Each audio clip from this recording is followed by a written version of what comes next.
Let me start by saying I really don't want to be writing this, but I feel that it is necessary for my safety to figure out what's going on. Last week, my friend Daniel, not his real name, and me, John, again not my real name, decided we were going to try to hide out overnight in the nearby furniture store. In retrospect, it sounds dumb, but we'd seen videos of people doing this on YouTube, and had just gotten out of university for the summer and didn't have enough money to do anything more exciting. Now, this furniture store was huge. Think of an IKEA if you've ever been in one. It was the size of a huge warehouse and had 3 stories. Our plan was to stow away under a bed or something until all the employees had left, then just screw around until morning. The store closed at 8 p.m., and we got there at 6 p.m., so we had ample time to find hiding places while there was still enough customers that we wouldn't attract attention from the staff. We went up to the 3rd floor, where there were mostly displays showing all of the furniture laid out in fake rooms. There was all sorts of rooms laid out, but in the center of all of the displays there was a dining room with 4 chairs. One of the chairs had a normal place setting, but the other 3 chairs had plastic plates with cartoon characters on them. When Daniel and I saw this, we took a quick glance at each other before both running to sit in the adult seat before the other. Daniel ran track, so I don't feel too bad to say he beat me. "Sit down, Sonny," Daniel said, sitting in the adult chair with a grin on his face. "Oh, ha ha," I said. "This probably isn't even meant to be a children's seat. These were probably all adult chairs, and they just replaced the ceramic plates with plastics as they broke. You know, because there's only 1 parent and 3 children." "Stop complaining, son," Daniel said in a deep voice. "Oh, shut up," I said, laughing. We got up and continued walking around until 7 p.m. We decided we should probably find our hiding spot. Daniel found a kid's room with a race car bed. "Hell yeah!" he yelled out at a volume much too loud for a 20-year-old seeing a race car bed. "Cover me while I hide." He bent down, pretending to look at the price tag, while I stood covering him, pretending to take pictures. Once he was under, I began trying to find a place of my own. After looking around, I figured that hiding under a bed was probably my best bet. I picked out a king-size bed that, when I was under, if I looked straight, I could see the dining room in the center, and past that the race car bed. For a little while, me and Daniel played rock, paper, scissors before I got bored and just decided to turn the brightness down on my phone and doom scroll until the store was empty.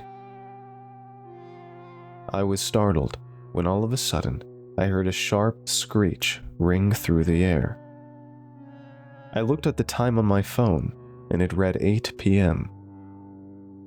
I thought it was odd that a store had an alarm that went off at closing time, but it only got stranger. All of the staff began to usher people out. Me and Daniel began exchanging frantic texts before assuring ourselves that it was probably some store policy so they didn't have to pay their employees overtime. By 8:05 p.m., it was dead quiet, and, from what I could see, there was nobody left on the 3rd floor. I texted Daniel one last time to tell him that we needed to wait until they turned the lights out before we came out of our hiding spot.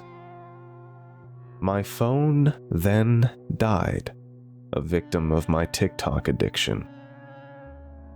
I waited for what felt like 10 to 15 minutes, when all of a sudden, the metal double doors that led to what I believe was a storage room burst open, and a dozen women dressed in formal attire marched out in a single file line. At this, me and Daniel exchanged puzzled glances. Upon further inspection, I noticed each of the women were carrying things. In order, the women were carrying a glass bottle of water, a bottle of wine, a basket of napkins and silverware, a candle, some sort of metal figurine that I couldn't make out any details on, a large covered platter, a green folded blanket, a red folded blanket, a blue folded blanket, a 3-foot-tall doll of a girl with red hair, a 3-foot doll of a boy with short blonde hair, and a 3-foot-tall doll of a boy with brown hair. The woman set the table with the food and drinks and placed a doll in each of the children's seats. The woman worked mechanically, making sure everything was exactly neat. They placed the metal figurine in front of the adult place setting, and the 3 women with the blankets began walking away from the central dining table and moved towards the outer parts of the showroom. The one with the green blanket moved towards a kids' room display to my left, and the one with the red blanket went to a display to my right. The one with the blue blanket walked straight away from me, right towards Daniel. She placed the blanket on the race car bed, and I met eyes with Daniel as she did. His face dropped. The bewilderment on his face was replaced by fear. Almost as quickly as they had appeared, the woman retreated back through the double doors as orderly as they came. I was at a complete loss as to what had occurred. It was closing time. What are they setting up for? And what the hell are the dolls for? Unfortunately, my questions were answered in quick time. A hefty man in a dark red suit emerged from the same doors the women had come from just a moment ago. He walked over to the remaining chair and placed a hand on it. "Hello, children," he said coldly, his words reverberating in the now empty floor. The way he said this sent a shiver down my spine, and I instinctually reached for my phone to record the situation. As I fumbled for my phone, I remembered it had died earlier. I looked over to Daniel and waved my phone towards him. He understood my gesture and began recording with his phone. When I looked back over to the dining room, I saw the man had sat down and began dining with the dolls.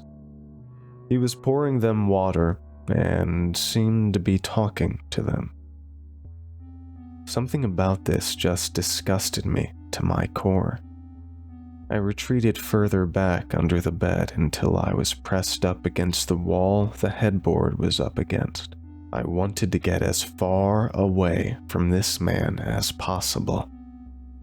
My decision to hide under a king bed gave me this liberty, but Daniel being under the children's bed had no such luxury. I hid, partially curled up against the wall for what felt like at least an hour, listening to the whispered conversation the man was having with himself. From where I was, I couldn't really see the table anymore, but I knew this dinner had concluded when I heard a lone chair squeak as it was pushed back. At this, I moved slightly forward so that I once again could see the man. "Time for bed, my lovelies," he said in a soft but disturbing voice. With this, He picked up the blonde-haired doll as if it was a real child and began walking directly away from me. I realized he was walking towards the race car bed and was filled with anxiety that Daniel would be discovered. By the look on Daniel's face, I could tell this anxiety was shared. The man placed the doll on the bed and covered it with the blanket on the bed. He gave the doll an over-exaggerated kiss on the cheek. "I love you." The words made me sick. I watched as Daniel, now shaking, grabbed his phone, and as soon as the man began walking away, Daniel crawled out from under the bed and began a full sprint towards the stairs and towards the exit. As he left, he gave me a quick glance conveying both the sorrow he felt and the utter fear. The man in the suit froze and began glaring at Daniel with pure hatred. Without any noise or motion from the man, two of the women from earlier hurried out. One had a revolver, and the other a shotgun, and they each offered their gun to the man. The man took the revolver and let off one crack shot in the direction of Daniel. The bullet missed, and Daniel ran down the stairs. The man handed the revolver back to the woman he had taken it from. The woman then returned to the back room. The man continued to tuck in the other dolls, giving them both kisses and saying he loved them. The man walked over to the table and grabbed the metal figurine. He began walking towards the door. However, he stopped a few feet short. "It's rude to stare, you know," he said loudly. How the hell had he seen me? I knew I had to run. He didn't have the guns with him, and the distance between me and him was greater than it had been with him and Daniel. I crawled out from under the bed and ran as fast as I could, as fast as I ever had. "I think I'll be seeing you for dinner soon," he called out. "And your friend as well." I kept running, expecting a gunshot to ring out, but nothing came. I ran down the stairs and through the front doors. Once I was outside, I didn't stop running. We'd taken an Uber here, and I wasn't familiar with the area, so I just kept running down random streets. I eventually got to the local mall and spent the remainder of the night in the food court, charging my phone. As soon as my phone had any charge, I tried to call Daniel, but he didn't pick up. I texted him, but was left undelivered. I called my parents and they came to get me in the morning. I didn't tell them anything that had happened. I told them I had been at the mall shopping and gotten a headache and just decided to stay the night there. I've been staying at their place for a few days now. I've texted Daniel and tried to message him on social media, but it looks like he deleted all of his accounts. I thought he probably just was embarrassed by the fact he had abandoned me there, until this morning. I woke up, and upon checking my phone, I saw a single message from an unknown number. The message contained no text and 2 emojis: the fork and plate. I don't feel safe anymore. If they got my number, they somehow know who I am, or they have gotten to Daniel. Both horrific options. I could go to the police, but without the video that Daniel has, my testimony would probably lead to nothing but referrals to a psych ward. Now, I'm left with a few questions. Did Daniel escape? If he did, how do they have my number? And most importantly, who the hell is the guy? If it was just him, I could dismiss it as some freak, but his posse of female servants takes this to a whole other level. Has anyone ever heard of some sort of cult acting like this? Any help navigating this situation would be greatly appreciated.